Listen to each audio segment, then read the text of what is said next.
Ko koutou kiri e I whakaranua ki te raukawa ka kino. Ka kino I te one ko te urupu tō uru mō ke hukataia e te hau. Ngā rono anei taku manu hakaohu ia he kai parapara. O te tapiri o takapau terehu waka I raro. E rangahau no ana te kanohi. Taku piki tani whakamakere. Kuru pounamu he whatu tō ngā rere wa tēnā. E taka ana I te uru e kau ana I o awaki o koro kia hiti kia rangi a tangi. Haere atu ana ki te mate au e taukiri e. E te kura o te rau. E koro e hui. Oki oki atu. Koe rā te poko whiwhikaha o te reo I roto I ngā tau. E noho nei mātau I roto I ngā waimari e tanga. Arā ngā reo irirangi, arā whakaata Māori, anei anō mātau. O moko puna, e whai hua ana I roto I tēnei ao te matihiko. No konei ka whai wāhia hau ki te mihi ki a koe. Kua ngaro, I te tirohanga kanohi. Ko whakarere rā koe I ngā toimahatanga o te tinana. Ko wete kina ngā here o te ao kiko kiko. Kia rere atu ai tō wairua. Kia o mātua tūpuna, kia nunui mā, kia roroa mā. O rero oki oki atu. Haere ki runga ki o waka, I Aotea, I kurahau pō I a toko maru. Ki o mātua ki o tūpuna, ki te iwi nui tonu, e noho nei roto I te māriretanga o te pō. Ko te pō kia kūtau e koro, ko te pō kia kūtau. Haere, haere, haere ki te rārangi kingi, haere ki te atairangi kāhu, e te whakaruru hau. Haere, haere, whakangaro atu rā. Rātau ki a rātau, tātau ki a tātau, ngā kanohi ora o rātau mā. Nau mai hoki mai e te iwi, ki te Kōkōmuka.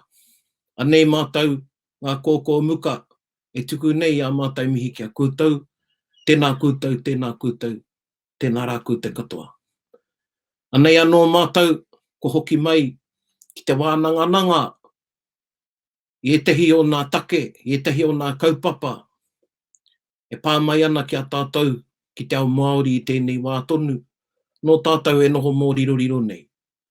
No reira anei anō mātau, anei te uri, te moko puna o roto mai, o ngā tikoro ki kahukura, a Pānia Papa, e mihi tonu nei ki a kūtau, I roto o tūhoi pōtiki, I te rūwarua tāhuna, kei raro I a manawaru, anei ko te moko puna, o tūhoi pōtiki ara, Rangi Matamua, ki rua pehu, kei ona take, ko ngā tirangi. Ko mātau toko whā, e mihi nei ki a kūtau, ngā Kōkōmuka tūtara whare, engari he wānanga tūmata whānui. Nei e mihi nei ki a kūtau, tēnā kūtau. Kia ora. Kia ora. E hoa mā e arohana I te tuāhuatanga o Aitua. Ko te pare kawa tēnei kua tau ki runga ki te maunga tito hea. I te rironga o te kai kauwhau I te kupu a mumuhau rāwa ko tākere tō te kiwei o te kete. Te kauwaka o ngā kōrero a ngā mātua tūpuna kuangaro. Hoi anō, I roto I aku tangi ki aia, I aku maharatanga ki aia, e rongo nei ahau I ngā waimari e tanga. Anei rā tātou, e noho nei roto te ao te ao mako nei, e kōrero nei, I pērai nā tana momo, nā tā rātau whawhai. Mo te tinoranga tiratanga I roto I tēnei tai ao. Anei te tai ao o ngā mahi pāpāho. No reira koa te kaupapa kei mua I te aroaro me pewhe kore ai tātou e kōrero mo tēnei amo tītoki o tātou, o te ao Māori. Ka whiua ki a koutou e hoa mā ki te whakaputa whakaaro, ki tō tātou koraua, ki tō tātou rangatira kia huirangi. E rangi ka timata ki a koe. Kei a koe. Tēnā tātou i tēnei ahi pōnei. He Paraone ka whaiwhai no ake i ngā mihi ki tō tātou koraua ki a huirangi. Te kai tārai i te waka pāpāho reo Māori. Kuia tērā te pautoko manawa o te whare o te reo Māori. Kua tōhe rā, he kāpura kōriroriro. Nō reira kua riro tētahi taniwha o te ao Māori. Nō reira e tangi ana te ngākau ki aia, ki tana whānau, ki te iwi o Taranaki. O tira ki a tātou te ao Māori i tēnei wā. Nō reira e koro moi mai rā. Nā koe rangi. E te tuahine Pānia. Tēnā tātou, tēnā koe te tungane. E tuku nei ngā mihi ki tēnei koraua o tātou. He koraua māhaki tēnei koraua, kua riro nei. Kaore pēr i te mōhio whānuitia, te rōreka o tana reo pau.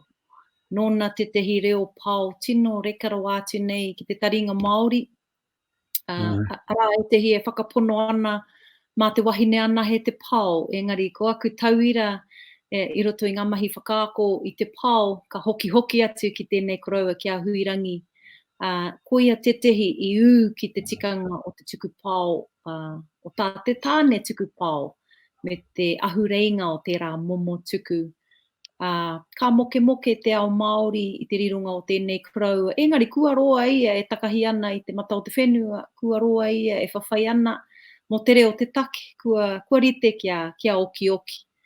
Ki te mārirerire o te pō, no reira e tautoko ana i ngā mihi oki atu rā e koro i te mārirerire, i te mūnga o te tini i te pō.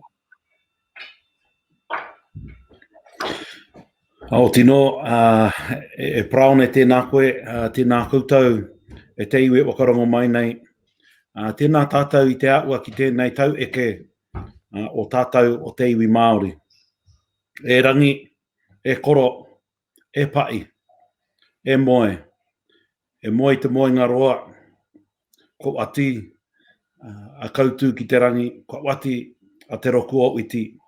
Tēnei, tō iwi e whakamomori atu ana, e tangi atu ana i tō rironga, aere atu rā.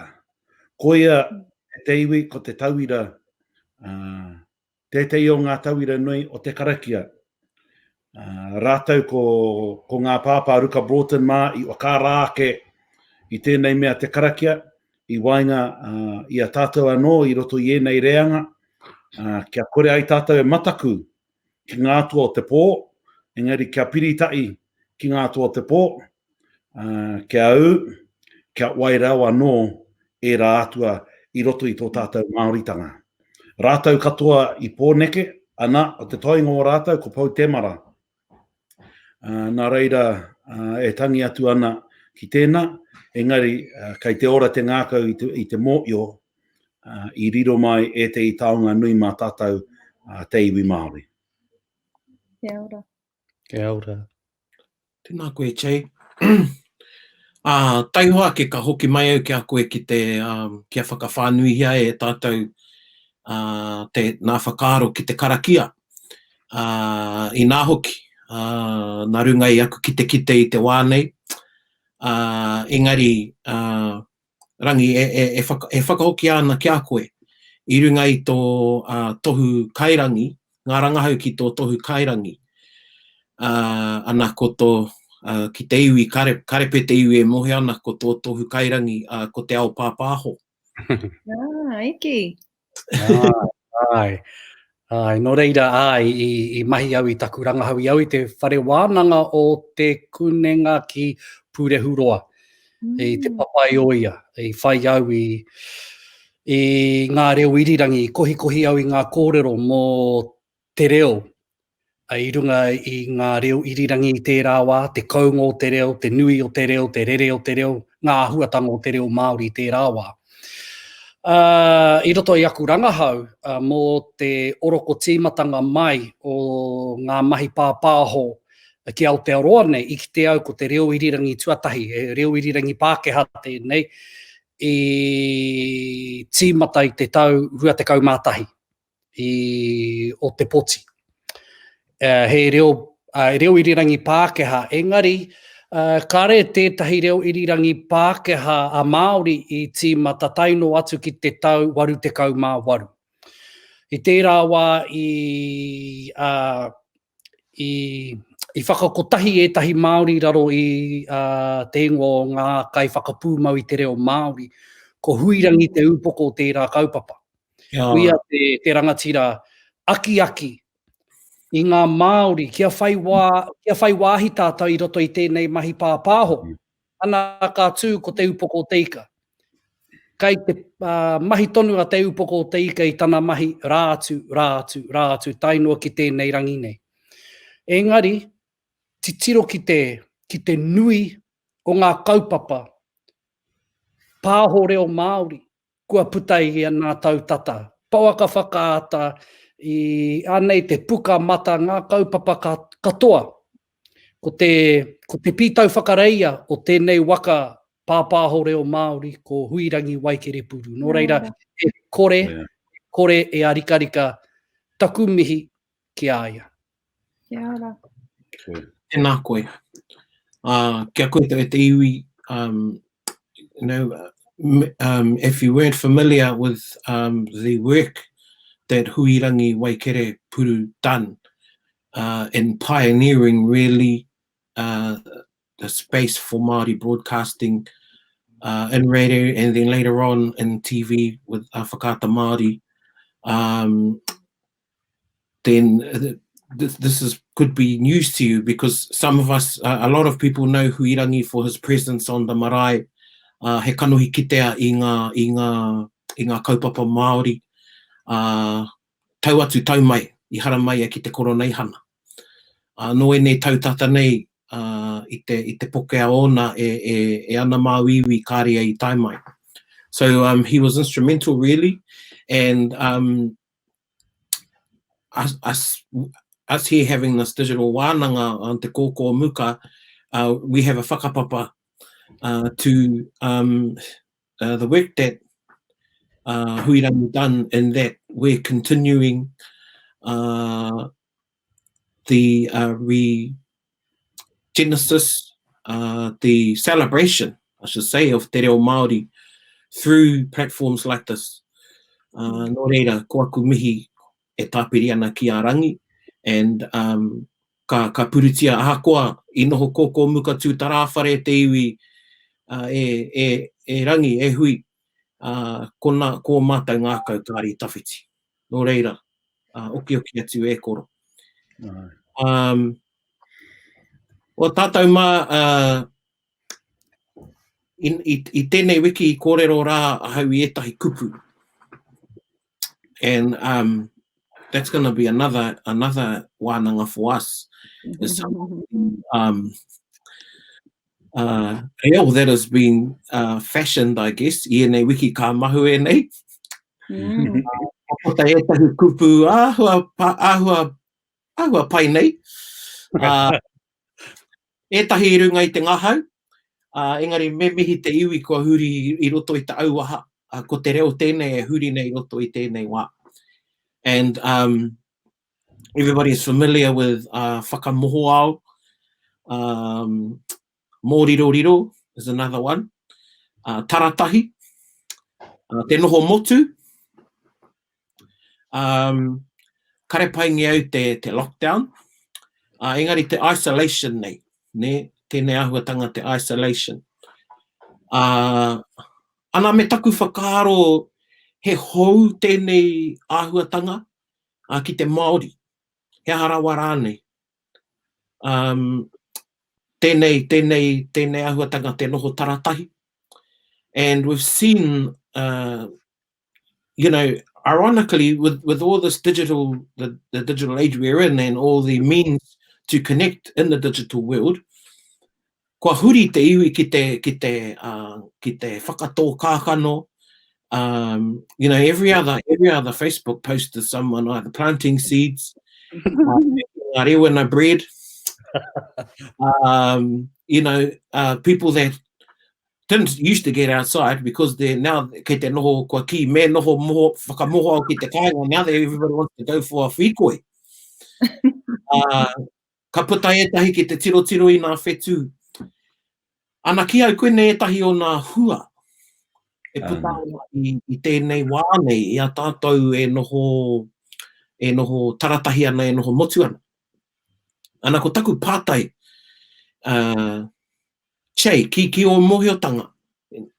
I pēnei o tātou mātua tūpuna, what were some of our traditional practices in isolating ourselves, te noho puku?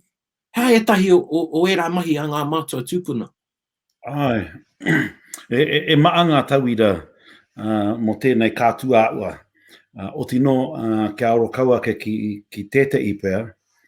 One thing that, because we've acknowledged huirangi, waikerepuru, one thing that our tohunga would often do is every turn of the year they would go and isolate themselves or noho puku, sometimes by themselves and sometimes with their immediate family, for want of a better word. And they would go into the bush to find calm. Ara kia no ki te whakataumaa. Whakataumaa is the word that I know, one of the words I know for this mahi, and it's also the word that we use at home now for meditation. But it originates from going to the bush, and it's basically moving away from society to allow yourself to press your own reset and to move away from the noise of any amu or any raru of the kāinga, so that you can get clear and do your job better. Nā reira e tauira tēnei ko te whakataumaa ko te noo puku, kia tiro wakaroto. Kia tiro wakaroto me te māramatonu, i a koe noo nei te pō, ka puta ki te ao. Ana, tō puta ngātu anō, i wainga i te iwi, tō oki ngātu, ka kite, ka riro, i a koe ngā ua o taua noo puku, o taua whakataumaa. Tēnā koe. E rangi, ki o whakaaro, kei roto i tēnei momo noho a tātou, he oranga i roto i tēnei, ka hahu ake, ka whakaohongia etai āhuatanga no tātou e noho pēnei ana? Ana e rongo ana i ngā kōrero, te io te kōrero a Che? Ai, hoa. Just following on, and something that you started with, actually, the word whakamohoao is a new word to me. I didn't know that was isolation. The word mohoao to me means something a little bit different. It was a word that we'd use to describe someone as being uncouth or a bit of a savage, really. So the whakamohoao, I've learned that in the last couple of weeks. The word I always understood was te noho motu. And another word that from the astronomical space is tārake. And te whetū tārake being the, talking about atutahi, or the star that stands alone in the sky, which is the brightest star outside of the Milky Way. And that is a really good reference point to some of the traditional practices of isolation that were followed by our ancestors. So the kōrero and the narrative states that when Tāne placed the stars into the sky, he purposely hung atutahi outside of the Milky Way because he is a tohunga. And he did not put the tohunga with the rest of the population because he was tapu. And so he had to be isolated and in some ways ostracized. And the narrative says that his younger brother, Rehua, who's the big lord of the sky, went to him and says, look, come back into the fold and come back with the rest of the iwi. And he said, no, I need to be isolated because my role is to maintain the spiritual integrity of the night sky. For if I don't do this, then the night sky will collapse upon itself. And I think that's a really good point of what some of the isolation practices of our ancestors. It was about maintaining the integrity of particular spaces.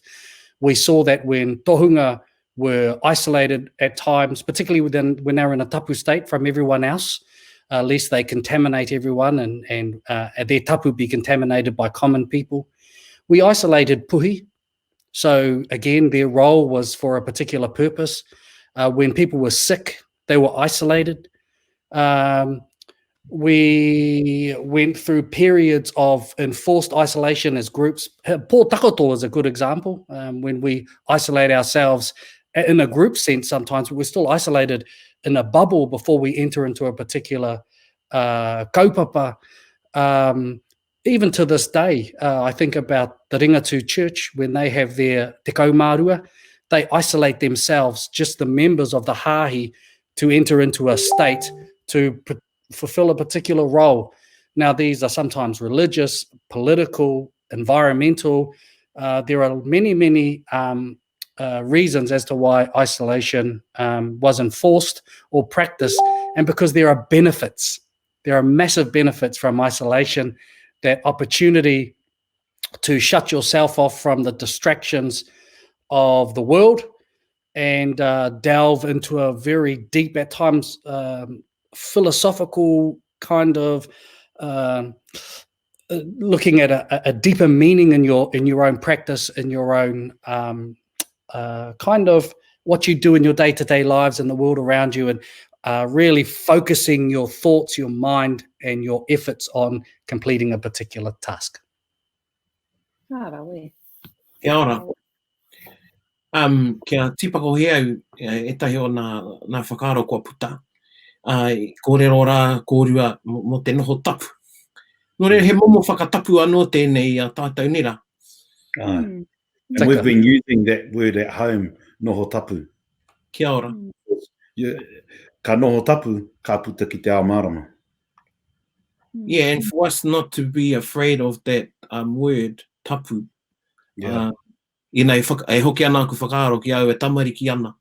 And, mehe mei he te mahi a tētahi o mātou, tētahi o ngā tamariki. Pepe o tapu, ka rere tērā kōrero. Engari, oh, you're going to get tapu, or that's tapu. Sort of been seeing that, i runga i te pukamata, e rere ke tēnei horopaki, but people that are going out and they're not doing what they should be told, they're not doing what they're told, and people are reporting others on pukamata and things like that. Engari, e whakaaro ana ki au, ka whakarite au, me noho ana te paipai ki te whakarite au ki te tū.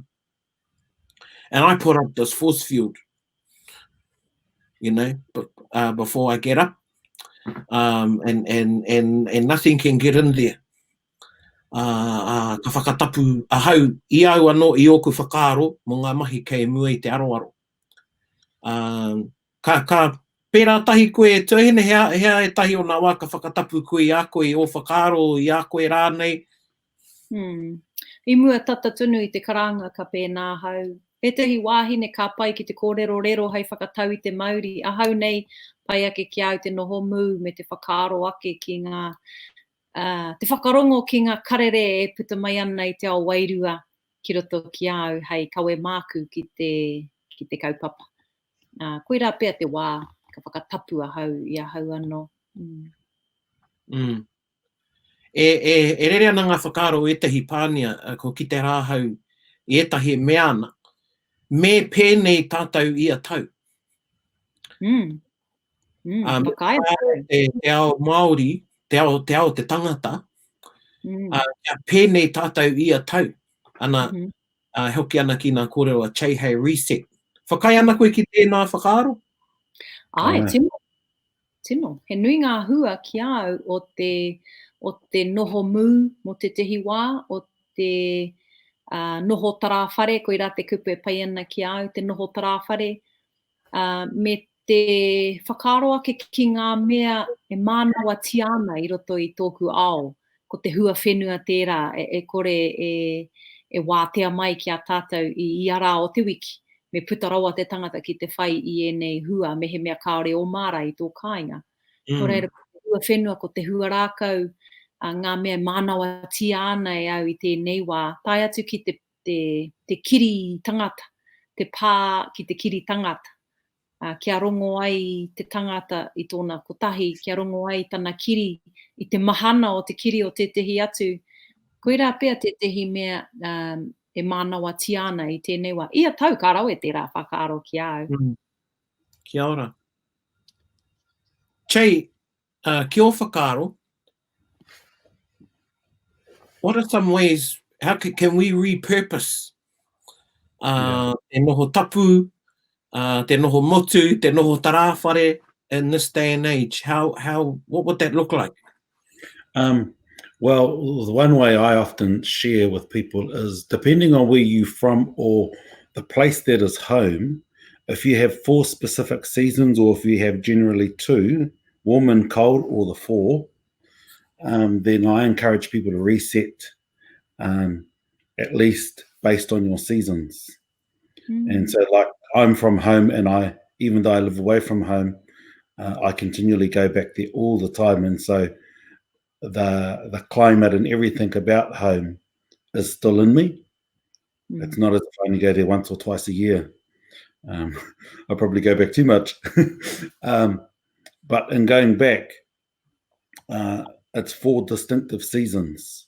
And because it's 4 distinctive seasons, I reset myself 4 times, so that I am in tune with what the seasons are saying.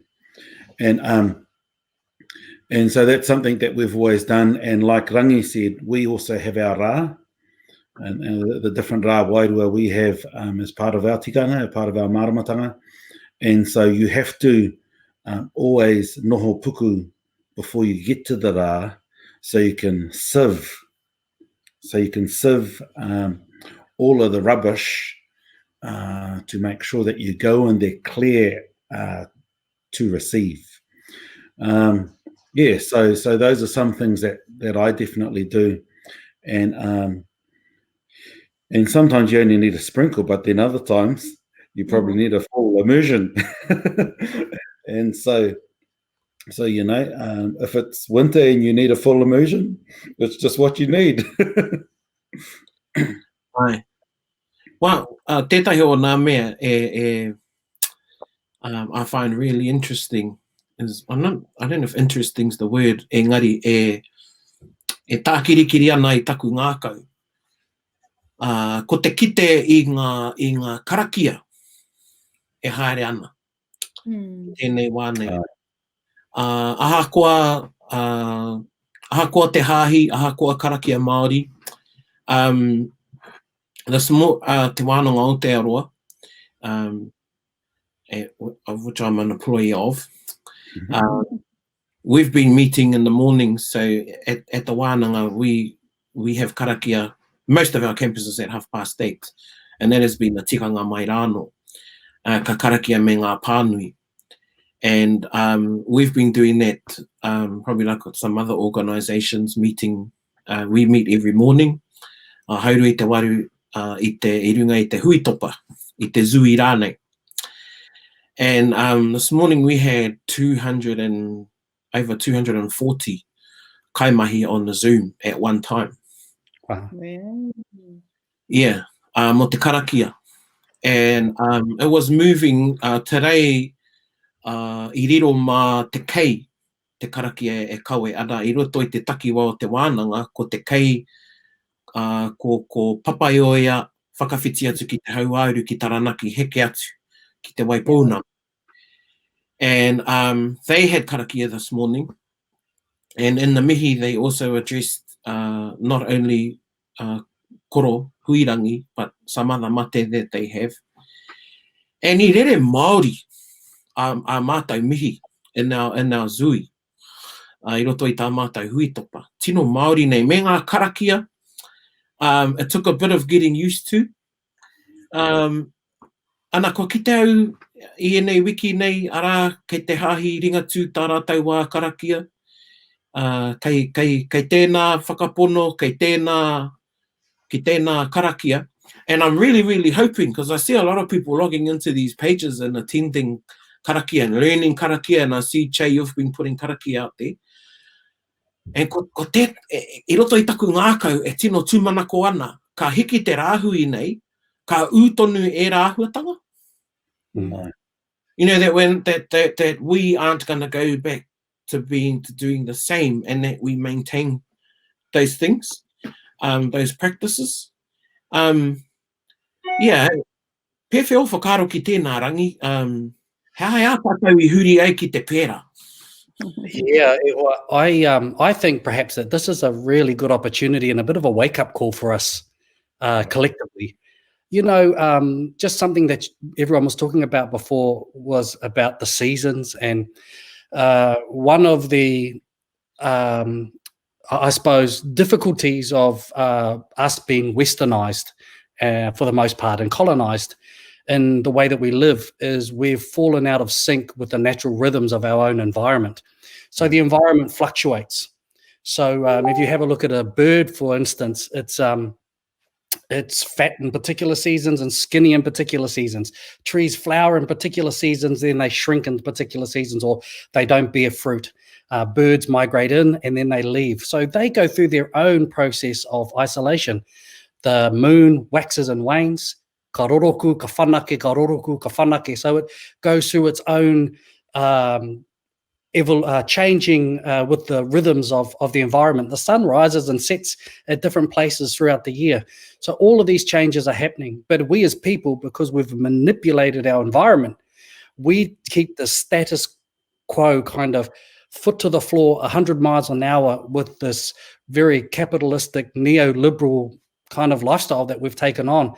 And it's not, in my opinion, how we should be living as Indigenous people in the world. And the seasons, like, we're coming in. Interesting how this virus has coincided with a period, arguably the most inactive period of the Māori calendar system. And, you know, there's, from my calendar system, we have 13 months this year. And we're coming into we're in the 11th month, coming into the 12th month soon.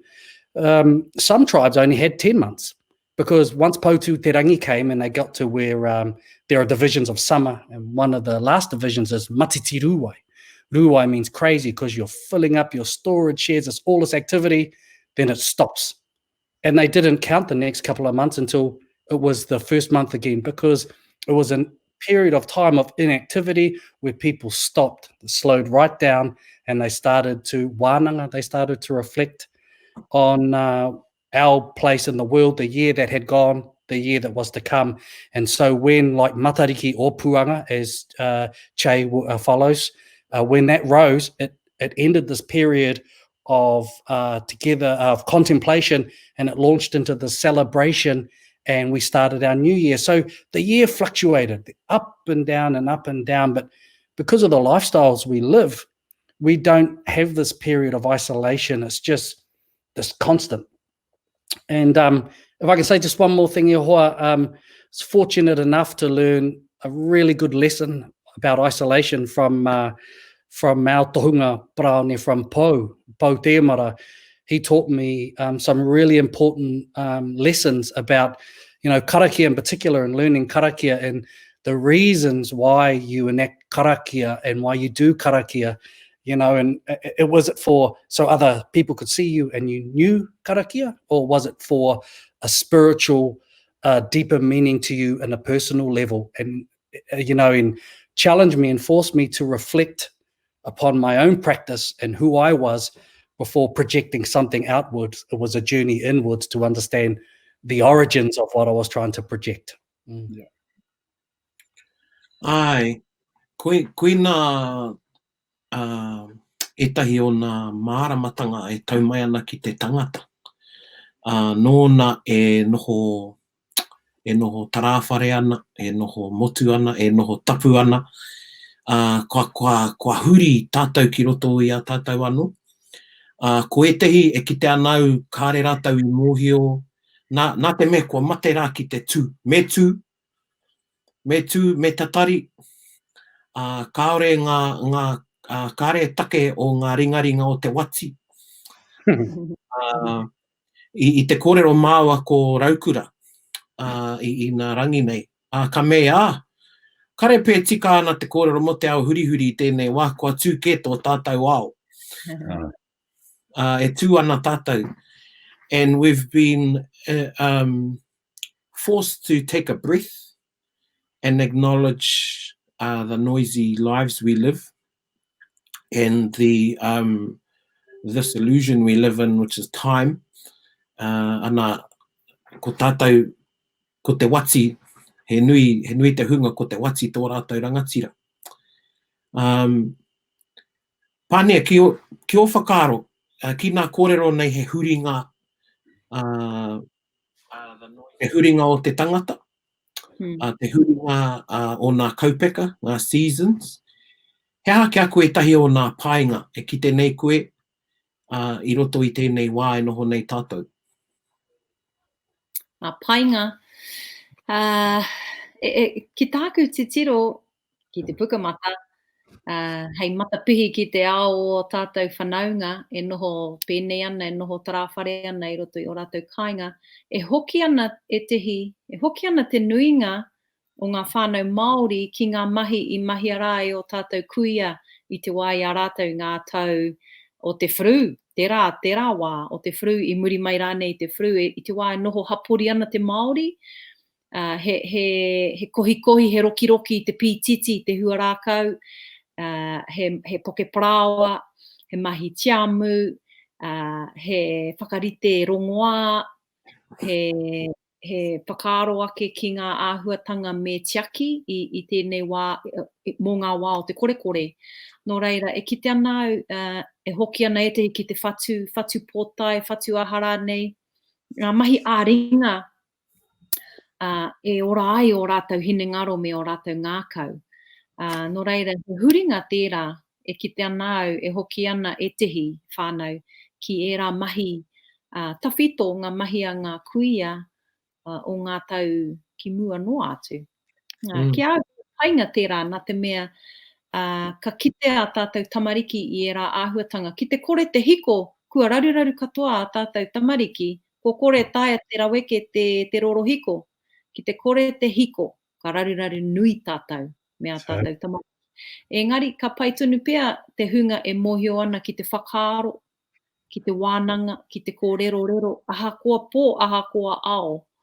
Nō reira koinei e tehi āhuatanga e kite ana I ringa I te pukamata I tēnei wā. Kia ora. Hea, kua hoki rānei koe ki te mahi etahi o e rā mahi? Ahau nei, e karo ana I te praoa, e whai ana ki te karo tonu I te praoa. Kia kore ai e pukunati rawātu a te mutunga o te wā nei. O praoa poke. Ai, te poke praoa. Ai. Kāore au I te hoki ki e rā mahi, nā te mea e noho nei au I taku kotahi.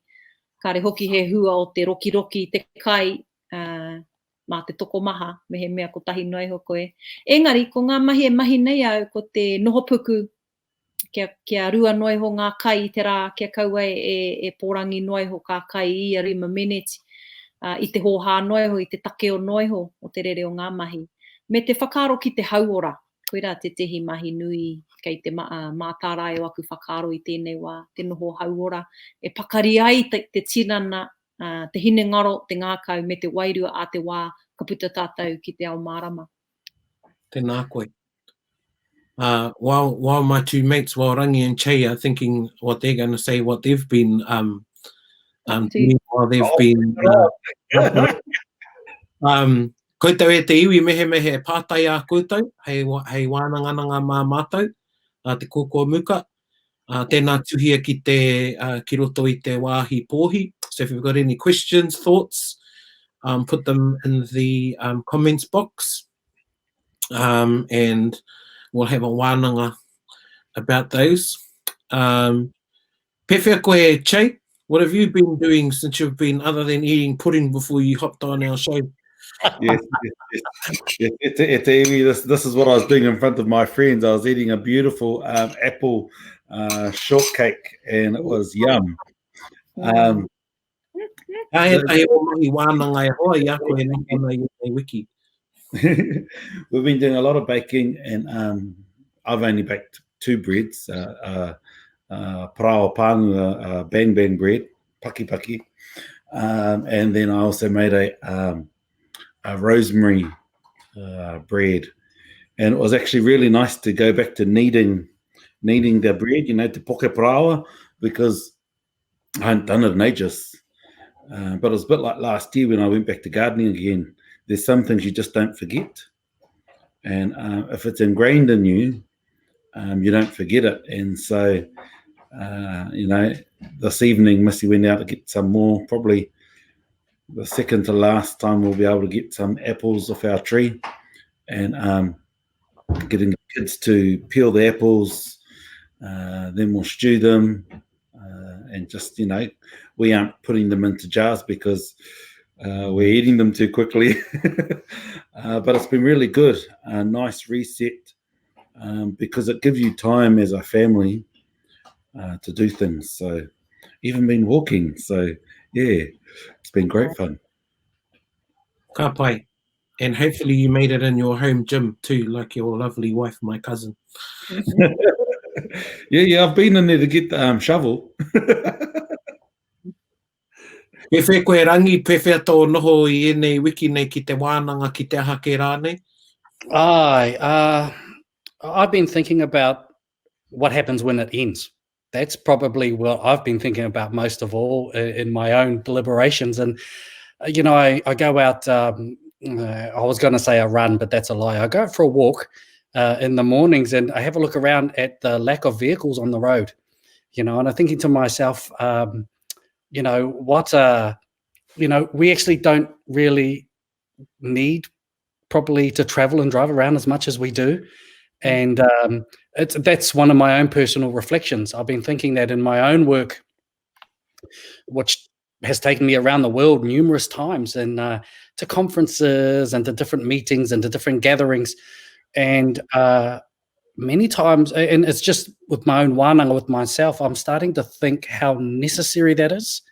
What is the cost of that, and compared to staying at home and maybe sharing and having wānanga with my own people and my own networks and Māori, as opposed to going around the world as part of these conferences that you could probably just tap into on like on Facebook. And, you know, I'm just worrying about my own environmental footprint, my own practice, you know, and reflecting on my lifestyle and how I'm caught up in the rat race like we all are, and the expectations and the desires. Can you come to this hui? Can you be part of this program? Can you do this? Can you do this? And maybe the need, like Pānia said, to think about your individual hauora and our own individual well-being, and the need to, at times, to slow down and to reflect on perhaps other ways to do things. And I'm hoping that when we come out of this, I will implement some new ways forward, a new way forward for what I do in my own life. Ai, e pērā nā oku whakaaro ki au anō. This is the longest I've ever been home, ever. Yeah. And tātou, kare kore ko tātou. And kua whai wā ki te huritau. Koutou kare mohana ki te huritau, reflect te huritau. And e pēnā ana o ku whakaaro rangi. You know, in the mornings I can hear the, we live in a suburban area of Tawamutu, and haere te mehe nui a Tawamutu, even though I refer to it as the bustling metropolis on Taringa. But I can hear the trees and I can and the birds and feel the hope i te rā. Go out for walks and I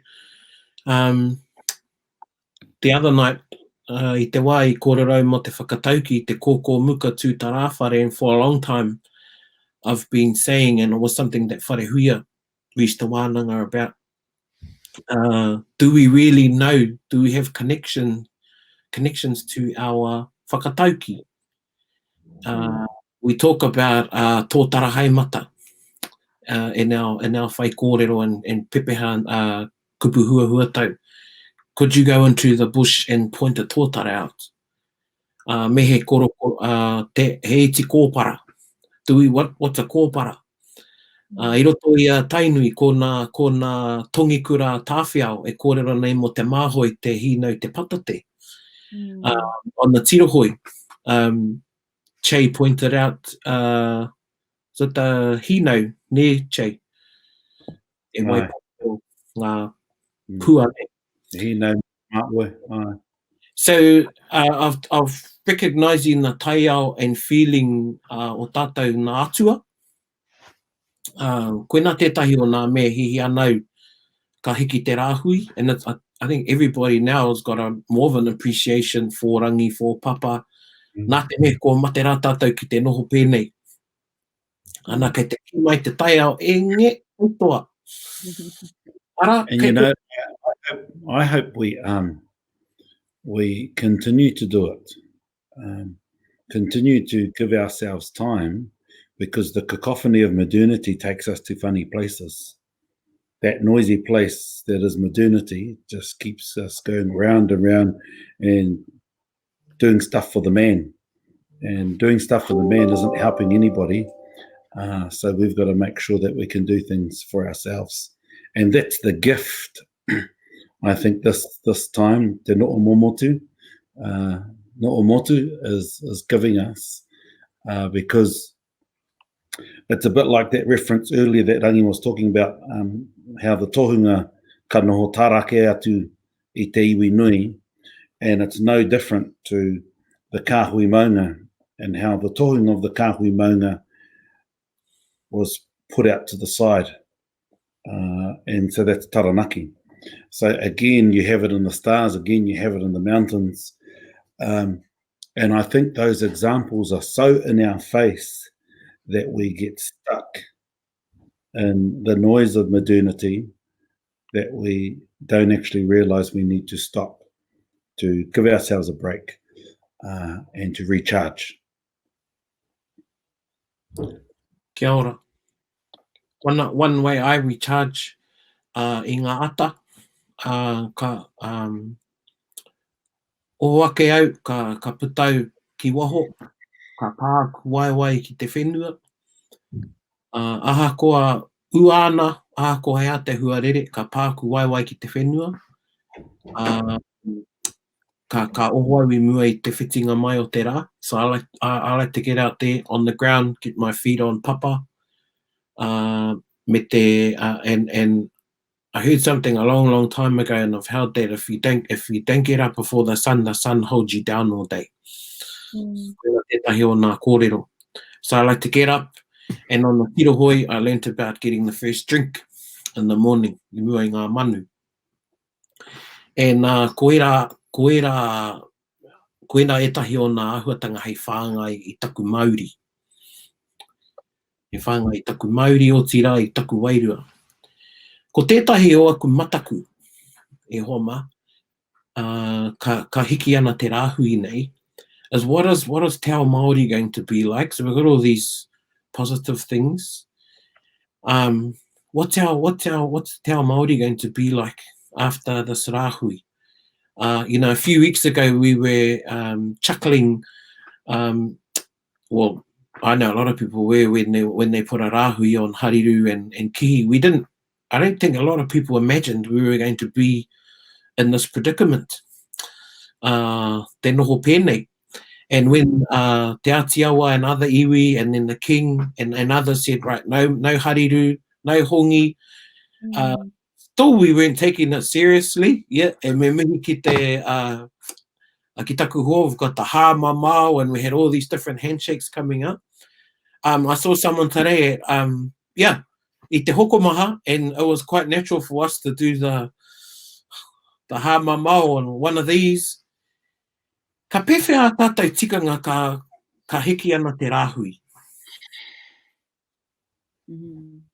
Pānia? Ka roa tonu tēnei ngārara i wāinga nui a tātou, ki taku mōhio, ki taku rongo. E harei te mea ka mutu tēnei 4 wiki, 5 wiki, 6 wiki, te kau wiki, te kau marua wiki, ka mate te ngārara nei. Ka huri tonu te ngārara nei I roto I a tātou. Ana, ko tātou te iwi kaha ki te piri tahi, ki te pā, te kiri ki te kiri. Nō reira, ka raru tātou I roto I a tātou tikanga. Me āta wānanga te ao ngā kaumātua me ngā pirihimana o ngā marae me ki, tai atu ki ngā hunga hauora, e tiaki ana I te hauora, I roto I te ao Māori tonu, me naka taia, te hunga tākuta. Ki te āta wānanga I te anga whakamua, e noho haumaru tonu ai, e noho ora tonu ai tātou I roto I a tātou mahi o iara a muri I tēnei wā. Kāna tēnā pātai. Whakaro au, Rangi, ki te pātai nui? Te āhua o tātou, te Māori, te mutunga o tēnei mateuru tā, e aua, karau te mōhio, ko waika mōhio. Engari, hiau te whakatakoto pēi tēnei whakaaro. Akene pēr ko te tai au tēnei, e kōrero ana ki a tātou. E kōrero mai te tai au. Me wana kōrero ki a tātou te tangata. Kātiwa koutou mahi takahi, I te mana o te whenua, I te wai. Tātou, tētahi kararehe, tēno rori nei, mo te tuku I te paihana ki te whenua, ki te tōtoa, te wai, enei mahi mutunga ke mai nei o te pōrangi. Nō reira, he kōrero whakatūpato pēr ki a tātou te tangata me aro tātou ki te tai au. Ki te kore tātou e aro, ki te kore tātou e panoni I wā tātou mahi, he mate nui pēr kai te haere. E haere te mea hara tēnei mate uru tā I te mate nui. Engari, ki te kore tātou e aro ki ngā tohu o te tai au ki a tātou. Ētahi o ngā mahi, me whakarere ki tātou I ētahi ngā mahi a te tangata patu I te tai au. Tika. Ora e hoa. Toko. Che, o whakaro? I think te aawatanga ki te tai ao, for any mug who thinks that climate change doesn't exist, you just need to look in the last month as the evidence just from simple photograph shows in Venice and everywhere else that our koe has been given a chance to sigh and get her strength back again. And we've got to stop looking for science to be a weapon to push our egos. And we've just got to stop and listen to Papa and be kind to her so that we can be kind to ourselves. That's one point. The other point is I'm confident that there will be some really positive things out of this, and we will be able to move some of the restrictions that we've put on ourselves, because some of our tikanga is so Victorian, it's ridiculous. And the sooner we can shed some of that layering of skin that doesn't need to be there, it will help us. And I'll leave it for people's imaginations to think about which ones I think are ridiculous. But the whole separation of male and female needs to be reset, especially when most of the tohunga that I met as a child, most of them were taught by women. And, you know, people freak out about that. I know my uncles taught most of the women how to karanga. And then they'd be finished polished by a woman. So, you know, all of this Victorian rubbish that we hold on to dearly, that we think is tikanga, I think the pain that we are going through by not being able to express our tangihanga, it will give us a chance to have a really good wānanga when we get out of this. Tēnā koe hoa. Are you smiling? Tautoko ki ngā kōrero, Jay. That's one of the issues, and I know, again, Po has been talking about this, the need to revitalise the balance within that karakia space and within the role of female within the realm of tohungatanga. And I think as we perhaps have, again, been colonised and westernised, our approach is just a very male-dominated arena. And our history and our historical kōrero tells us is that there was much better balance and there were female tohunga. But I think, yeah, that's a very good point, and something, you know, all of these issues, and some of them difficult to address, perhaps. Be great to have a space where we can safely discuss these issues. Well, you're going to discuss them next week on Tuesday, hoa. Wena te kaupapa, te ture, the shredding of the layering of Victorian hea tō kōrero, Che? Shedding of layering.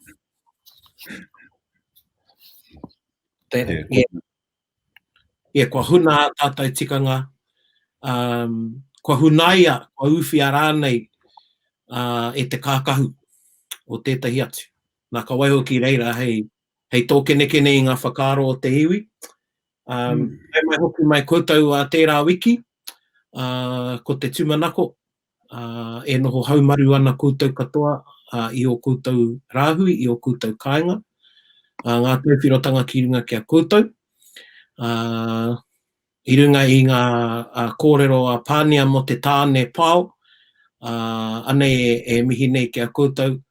E te iwi, ko te Kōkōmuka tēnei, e whakamanawa atu ana i ka huri, ki taku oki ngā ka waiho ake rā koutou i te mana kai runga e. E hoa e rangi te a koe tā tātou karakia unu, e hoama e mihi ana kia koutou, o tira e te iwi nui tonu tēnā koutou.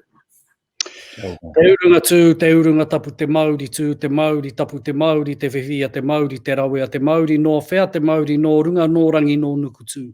Tēnei te Māori ka whakapiki, tēnei te Māori ka whakakake. Te Māori o ngā tipua, te Māori o ngā atua, te Māori ki runga ki a tātou te tangata i tēnei wā, te Māori o te taiao, ki a puta ki te whaiao, ki te ao mārama tūturu, whiti whakamaua ki a teina. Teina. Aune hui e! Tā. A koutou. Pōrarau.